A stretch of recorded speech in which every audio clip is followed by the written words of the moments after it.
الرحمن نصلی و نسلم علی رسولہ الکریم اما بعد۔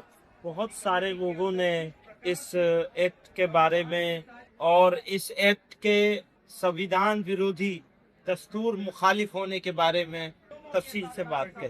تاثر یہ دیا جا رہا ہے کہ یہ مسلمانوں کا معاملہ ہے، حالانکہ سچائی یہ ہے کہ یہ مسلمانوں کا معاملہ نہیں ہے، صرف مسلمانوں کا تو ہے ہی ہے، لیکن صرف مسلمانوں کا نہیں ہے بلکہ یہ ملک کے دستور کا معاملہ ہے۔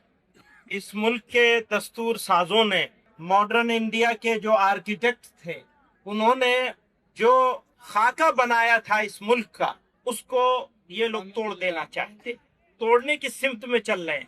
ہمارے گھروں پہ بلڈوزر چل رہے ہیں، مسجدوں اور مدرسوں پہ بلڈوزر چل رہے ہیں، اور اب یہ وقف ایکٹ کے ذریعے سے بھارت کے دستور پر، سویدھان پر بلڈوزر چلایا جا رہا ہے، چلانے کی کوشش ہو رہی ہے۔ تو میں اس کی مخالفت تو ہر حال میں کرنی ہے، لیکن آگے کا لاہ عمل کیا ہوگا، آگے کیسے کیا جائے گا، یہ لڑائی کیسے لڑی جائے گی؟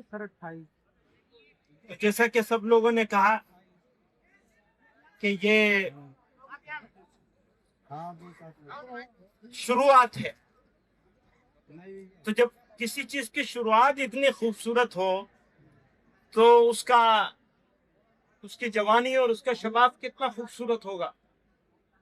مجھے ہمارے سکھ سماج کے ذمہ دار، میں ان کو مبارکباد دینا چاہتا ہوں، اور یقیناً یہ لڑائی سب لوگوں کی ہے، اور اگر اس لڑائی کو اکیلے لڑا جائے گا تو ہو سکتا ہے تھوڑی دن کے لیے وہ جیت جائیں، لیکن ایک بات کا یقین ہے، میں اپنے مسلمانوں سے اور فکر مند سٹیزن سے، بھارت کے جو لوگ چنتا میں ہے کہ یہ بھارت جا کیا کہاں رہا ہے، بنایا کیا جا رہا ہے، یہ جو میجورٹورین اسٹیٹ بنانے کی کوشش ہو رہی ہے، اس کا بہترین جواب ہے جو انہوں نے کہا ہے کہ یہ اقلیتوں کی اکثریت کا ملک ہے، اور صرف ہمیں نہیں جمع ہونا ہے بلکہ ہمیں اپنے ساتھ اور بھی سب کو جمع کرنا ہے۔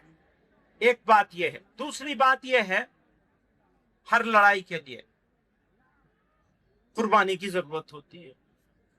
آپ لڑائی لڑیں گے اور آرام سے بیٹھے رہیں گے، کام نہیں۔ اور